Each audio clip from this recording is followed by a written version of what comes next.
Tommy ජේසී අඹ ගෙඩියක් පැහිලද කියලා අඳුරගන්නේ කොහොමද? අපි මේකට බෑග් එකක් දානවනේ. බෑග් එකක් දාන්නේ බිත්තරේ ප්‍රමාණය සයිස් එකේදී.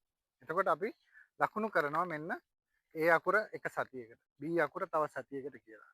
මේ බෑග් එක දාපු දවසේ ඉඳලා සති 12කට පස්සේ අපි මේක කැඩුවොත් මේක පැහිලා. එහෙම අපිට අඳුර ගැනීමේ හැකියාවක් තියෙනවා. ඉතින් මේ වගේ අපි විස්තර තියාගෙන තිබුණොත් අපිට සති 12කට පස්සේ මේ ගෙඩිය කඩන්න පුළුවන්. ඒක එක විදිහක්. අපි බලමු. මේ සති 12ක් වෙනවා දැන්. ඔව් මේ ගෙඩිය පැහිලා. කොහොමද පැහිලා කියලා කියන්නේ?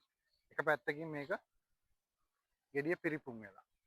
මේ බලන්න මේ නැට්ට ගාව පාත් වෙලා මේ දෙපැත්ත ඉස්සිලා තියෙනවා. ඉතින් මේක අපිට පිටින් බලනකොට මේ ගෙඩිය බෑග් එක අරලා බලනකොට මෙන්න මේ ලක්ෂණ තියෙනවනම් ගෙඩිය පැහිලා. ඒ විතරක් නෙවෙයි මෙන්න මේ විදිහට මේක මහත් වෙලා තියෙනවා. ඔන්න